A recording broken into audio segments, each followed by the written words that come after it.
नमस्कार विद्यार्थियों।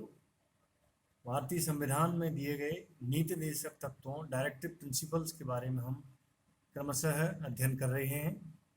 तो इसमें हमने पिछले व्याख्यान में उनकी आलोचना का जो तत्व है उसको लिया, और इतनी आलोचनाएं करने के बावजूद भी हम इनके महत्व को नकार नहीं सकते हैं कि भारतीय संविधान निर्माताओं ने कहीं ना कहीं अपनी दृष्टि या अपने दर्शन के माध्यम से इनके भविष्य को या उस भविष्य को मनुष्य के भविष्य से उज्जवल या सर्वांगीण विकास के माध्यम से उनके एक ऐसे मार्ग को प्रशस्त करना है जो उसके महत्व को प्रदर्शित करता है, महत्व को एक आधारभूत स्थान देता है। तो इस महत्व के अंतर्गत हम जब देखते हैं कि निर्देशक तत्व अपने आप में कितने महत्वपूर्ण स्थान या लोकप्रिय होते हैं, इनकी प्रशंसा करने के क्षेत्र में हम डॉक्टर अंबेडकर का जो विचार है वह बड़ा ही महत्वपूर्ण है। अंबेडकर कहते हैं कि निर्देशक तत्वों के द्वारा आर्थिक लोकतंत्र की स्थापना होगी जो राजनीतिक लोकतंत्र से भिन्न है। देखिए, मैं पहले भी बता चुका हूं कि इनका मूल उद्देश्य एकमात्र है, वह है आर्थिक लोकतंत्र की स्थापना, इकोनॉमिक डेमोक्रेसी का एस्टेब्लिशमेंट करना और विकेंद्रीकरण। निर्देशक तत्व उन आदेश पत्रों के समान हैं जिन्हें पहले ब्रिटिश सरकार गवर्नर जनरल या उपनिवेशों के गवर्नर को भेजा करती थी। तो इनकी जब हम महत्व की स्थिति को देखते हैं तो विभिन्न विचारकों ने इनका प्रशंसनीय या प्रशंसा की दृष्टि से इनके महत्व को स्थापित किया है, वर्णित किया है। कृष्णमूर्ति राव ने भी लिखा है, निर्देशक तत्व समाजवादी सरकार के मूल मर्म है। यानी सोशलिस्ट जो गवर्नमेंट है उसका ये बेस है, उसका फंडामेंटल एलिमेंट है। तो यह कृष्णमूर्ति का जो कहने का भाव है वह समाजवादी सरकार का मूल स्पष्ट करता है, ऐसा विचार है। अब इन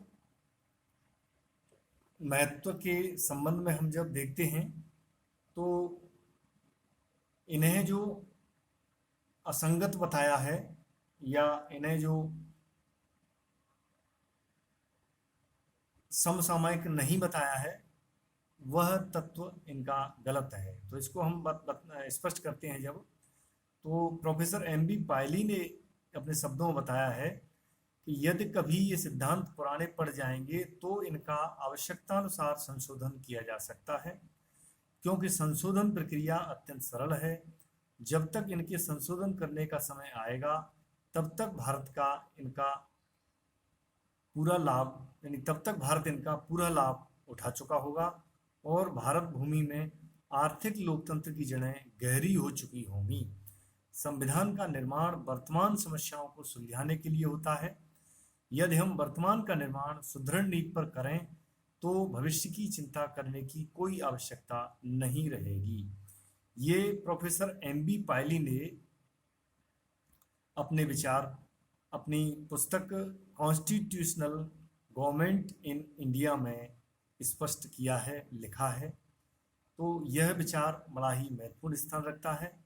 एम.बी. पायली प्रसिद्ध विद्वान जो संविधान विशेषज्ञ हैं, ये इस तरह से अपने विचार को स्पष्ट करते हैं कि हम वर्तमान स्थिति में इसको आज व्याख्यात कर रहे हैं, लेकिन आर्थिक लोकतंत्र की दृष्टि से या विभिन्न क्षेत्रों में जो लोकतंत्र का नजरिया है वह भारत को आगे चल करके भविष्य में बहुत अच्छा स्थान देगा और उसकी नींव काफ़ी मजबूत हो जाएगी। तो हमें कई समस्याओं को सुलझाने के लिए ये भविष्य में अपना एक महत्वपूर्ण स्थान रखेंगे। देखिए, निर्देशक तत्वों के जो पीछे जनमत शक्ति की बात करते हैं हम महत्व के संदर्भ में, तो जनमत का जो महत्व है वह बड़ा ही महत्वपूर्ण है। जनता के लिए ये दिए गए हैं, जनता के लिए समर्पित हैं, लेकिन क्रियान्वित करने का, इम्प्लीमेंट करने का जो दायित्व है वह राज्यों को दिया गया है। तो इसके बारे में भी एम.बी. पायली ने लिखा है कि ये निर्देशक तत्व राष्ट्रीय चेतना के आधारभूत स्तर का निर्माण करते हैं और जिनके द्वारा इन तत्वों का उल्लंघन किया जाता है वे ऐसा कार्य उत्तरदायित्व की स्थिति से अलग होने की जोखिम अलग होने के जोखिम पर ही करते हैं। और प्रसिद्ध विद्वान राघवाचारी ने भी यह बात स्वीकार की है कि जो भी शासन सत्ता पर आधिपत्य बना ले उसे इस अनुदेश पत्र का सम्मान करना ही होगा। आगामी आम चुनाव में उसे इस संबंध में निर्वाचकों को जवाब देना ही पड़ेगा। देखिए, यहाँ जनता और जननायक के बीच संबंध को या उस नेक्सस को स्पष्ट किया है, उस तालमेल को स्पष्ट करने का प्रयास किया है राघवाचारी द्वारा कि वह सरकारें जो इन बातों को या इन कार्यों को निष्पादित नहीं करेंगी तो उनको भविष्य में उस चुनाव क्षेत्र में जाना होगा कि जिस क्षेत्र में पहले वे बहुमत के आधार पर आज सत्तासीन हैं। अगर उन कार्यों को सही अंजाम नहीं दे पाएंगे तो भविष्य में आने वाला जो चुनाव है, उनकी जो परीक्षा है, जनमत का जो आदेश है, वह उन्हें स्वीकार नहीं करेगा तो उसके भय से, उसके परिणाम को देखते हुए उन सरकारों के जो तरीके हैं वह कहीं ना कहीं अपने आप को जनता से सीधा संबंध रखने के लिए, संवाद रखने के लिए, कार्यों को सही क्रियान्विति प्रदान करने के लिए वह आवश्यक रूप से बाध्य होंगे। हालांकि इस बाध्यता के पीछे कोई ऐसा दबाव या ऐसी कोई कठोर पालना नहीं है, लेकिन फिर भी वह इसको स्वीकार करते हैं। फिर है इसमें प्रजातांत्रिक राज्य में परिवर्तनशील जनमत के परिणाम स्वरूप विभिन्न समयों में विभिन्न प्रकार की सीमाओं की रक्षा करने की भी बात की जाती है। कभी कोई वामपंथी दल, जैसे कोई दक्षिणपंथी दल है, कभी वामपंथी दल है, तो ये इनका सत्ता में आना जाना सीमा के रक्षण के लिए विभिन्न प्रकार से महत्वपूर्ण है। निदेशक तत्व दोनों प्रकार की सरकारों को मर्यादित रखेंगे। इस संबंध में अमर नंदी ने लिखा है, संविधान के निदेशक तत्व इस बात का आश्वासन देते हैं कि अनुदार दल अपनी नीति के निर्धारण में इन तत्वों की पूर्ण अवहेलना नहीं कर सकेगा और अग्रगामी दल अपने दल के आर्थिक या अन्य कार्यक्रम को पूरा करने के लिए संविधान का अंत करना आवश्यक नहीं समझेगा। इस तरह से निदेशक तत्व वाम और दक्षिण पंथ की चरम सीमाओं से सुरक्षा प्रदान करते हैं। नैतिक आदर्शों के रूप में इनका बहुत महत्व है। ब्रिटेन में मैग्ना कार्टा, फ्रांस में मानवीय तथा नागरिक अधिकारों की घोषणा तथा अमेरिकी संविधान की प्रस्तावना। इस तरह से इनको हम स्पष्ट करते हैं इन उदाहरणों के माध्यम से। ग्लेड हिल कहते हैं, अनगिनत व्यक्तियों के जीवन नैतिक आदर्शों के फलस्वरूप सुधरे हैं। ऐसे उदाहरण भी मिलने कठिन नहीं है जबकि उच्च नैतिक आदर्शों का राष्ट्रों के इतिहास पर प्रभाव पड़ा हो। ये संविधान को एक विवेचन की शक्ति प्रदान करते हैं, व्याख्या की स्थिति प्रदान करते हैं, उसके लिए सहायक होते हैं। अलेक्जेंड्रोविच ने इस संबंध में कहा है, निदेशक तत्व सिद्धांतों में संविधान सभा की आर्थिक और सामाजिक नीति बोल रही है और क्योंकि उसमें हमारे संविधान निर्माताओं की इच्छा की अभिव्यक्ति है, इसलिए हमारे न्यायालयों का यह कर्तव्य होगा कि मौलिक अधिकारों के संबंधी उपबंधों की व्याख्या करते समय राज्य के नीति तत्वों को पूरा ध्यान में दें।